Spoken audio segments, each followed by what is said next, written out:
Hello. So I don't know about you, but for me, it is really difficult to listen to the positive voice when I'm in pain. Pain is terrible, and I grew up not having very much pain. I'm very thankful for that. But but I've had some experiences later on in my life where I actually have had quite a bit of pain. So I want to talk to you about something that I learned about probably 6 years ago from a neighbor of mine that I had never heard of before, and that has absolutely revolutionized my life in the way that I deal with pain. And that thing is foam rolling. So this is a foam roller. They come in different shapes and sizes, but this is a relatively typical, although a little bit shorter one. A lot of times they're a bit longer than this. And you may also see some other types of foam rollers. This is the little ball you can use, and then this is something that I got. This is pretty atypical. It's a little squishy, spiky ball, and this thing actually tears up your skin, which is why I use it inside of this little washcloth that I got in Germany, which is awesome. Anyway, but the basic idea of foam rolling is that you have times in your life when your muscles tighten up, and for one reason or another, they don't release very well. And it may even be your tendons as well. You have things get tight and they need to get loosened up. And so the way that you do that is you apply a lot of pressure on those areas that are tight, and you hold it, and it's actually very uncomfortable. And one of the ways that you know if you need to do foam rolling is because it will hurt really bad when you try to foam roll in a certain area. But I'm going to go ahead and demonstrate a couple of the things that really that really were impactful for me. So first of all, let's talk about the knee. Okay, so I was a runner all growing up, and I also had kind of bad knees as a kid. And so I stopped running for quite a while in my early 20s, and then I tried to take it up again. Every time I ran again, my knees would hurt. And I just thought it was something related to the fact that I'd had bad knees before and all this stuff, and I didn't know. But I went and talked to my neighbor, and he explained to me how your muscles on the outside of your thigh, you have muscles here, and then they connect to a tendon, and you can even feel this tendon. And this tendon will run through your knee, so from the outside through your knee, and then up the inside a bit. And he said that will often, your muscles will get really tight and they'll pull really hard on your tendon, and it will cause knee pain. So I told him about my knees hurting, and he said, if you just put a foam roller down and kind of get sideways on it, and then put a lot of your body weight on it, so you can see I'm putting a lot of body weight on this, and then just slowly move, and when it hurts, stay there and give it maybe 10 to 30 seconds, and then slowly move some more until you get to another spot. That's how he told me to do this. And as I went down lower and lower, my knee started to feel kind of hot on the inside, and magically my knee pain completely stopped. This is pain that I had been positive I was going to have to deal with my whole life, and it's I had been doing different kinds of exercises for it and trying to make it good. I had worn knee braces and all these kinds of things, and magically, I foam rolled down the outside and then turn, and this is a very awkward roll, but you basically put your leg on the foam roller like this, and then get as much weight as you can and kind of roll up the inside or down the inside a little bit. I just go about halfway up because that's where the tendon is. And honestly, it was like magic. My knees were better. And then I had another experience where I tweaked my back, and just in between my shoulder blades, I had tried to do pull-ups and I hadn't been doing them for a long time, and all of a sudden my back started to hurt really bad, and it got progressively worse over about 3 months until I ended up in the emergency room. And I say this quickly, but this was excruciating pain, couldn't sleep at night, all this kind of stuff.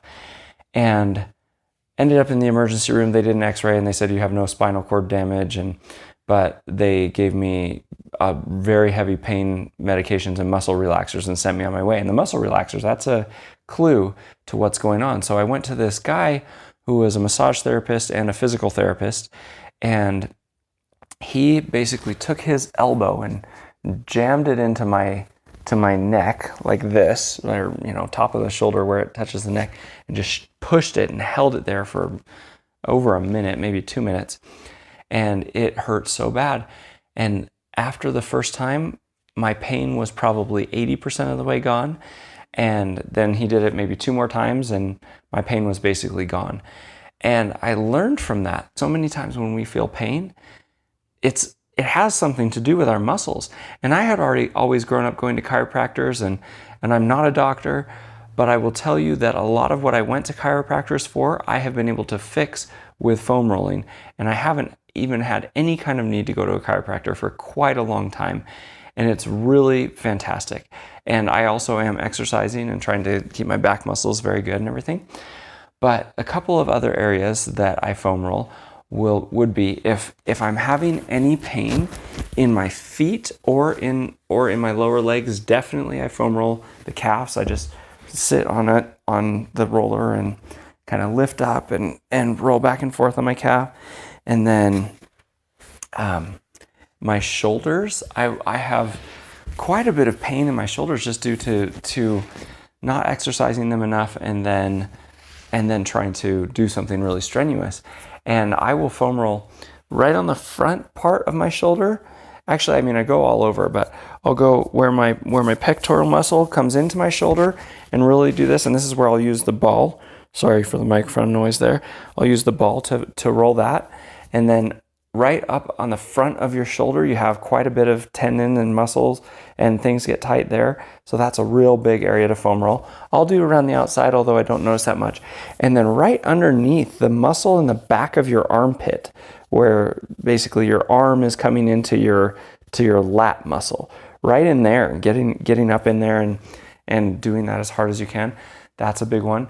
Another big thing that I will do, I will just set this down and I will lay on it and just roll back. I don't know if you could hear my back cracking.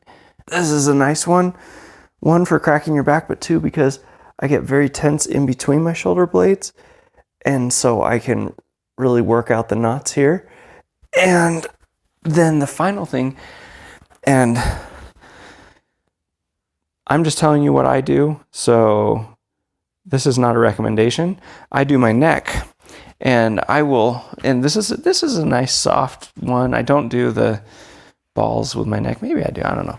Anyway, and I will actually lay with it right here and then lift up kind of into a back bend and put pressure on my neck muscles. And I don't do this to the point of severe discomfort or pain, but I do it enough to really feel that it is loosening things up. And rotate to the other side. I also don't have neck problems, and I have relatively strong neck. And then I'll go on my trapezius muscles, just lifting up a little bit more. And so that's the basic thing. I will tell you that my wife was starting to feel tennis elbow, and I think she had just started doing pull-ups or something like that. And you could feel her forearm so tight. And so I actually had her use this, and I did, and we put her arm on here, both above the elbow and below, and I helped her push down, and it hurt really bad, but it really helped. Oh, I forgot, the front of my hips, that is a huge area, because as you sit all day, these muscles right here in front of your hips get really tight and short. And so you need to stretch them out and loosen them out, and foam rolling really helps there. And then the other day, very strangely, my pinky all of a sudden started getting numb.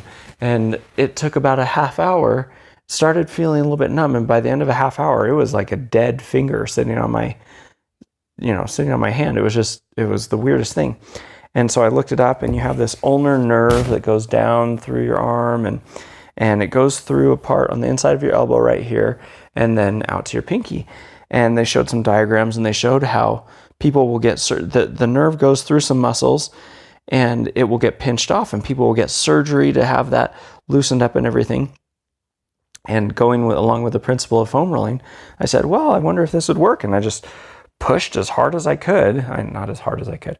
Pushed good and hard right around where the diagram seemed to show that nerve going, and just held it for a while. And it was very uncomfortable. But I think the hardest thing about foam rolling, it might be helpful to have somebody who knows what they're doing help you out with it at the very beginning, because you don't give yourself sharp shooting pain, but you give yourself like ow, ow, ow, ow, ow kind of pain, or like breathing deep, like, oh, this hurts. But there's a good feeling. There's a feeling of release and relaxation in there. And I don't really know how to describe how hard to do it, because I think that if you don't do it hard enough, it might be fine. It might be like a massage, but I don't think it'll give you the full benefits of foam rolling that make it so fantastic of a thing for me. So especially as I'm getting older and as I'm trying to push myself in exercising, if I'm really sore, I will foam roll, and that helps get rid of the soreness, and muscles they tighten up when you use them. And so if you do foam rolling, it just helps them all relax, and it's really, really awesome. So that is my video on how I foam roll in order to relieve pain, which has the end result of allowing me to focus my mind and focus on the positive and listen to the positive voice. It makes everything in life easier when you're not in pain.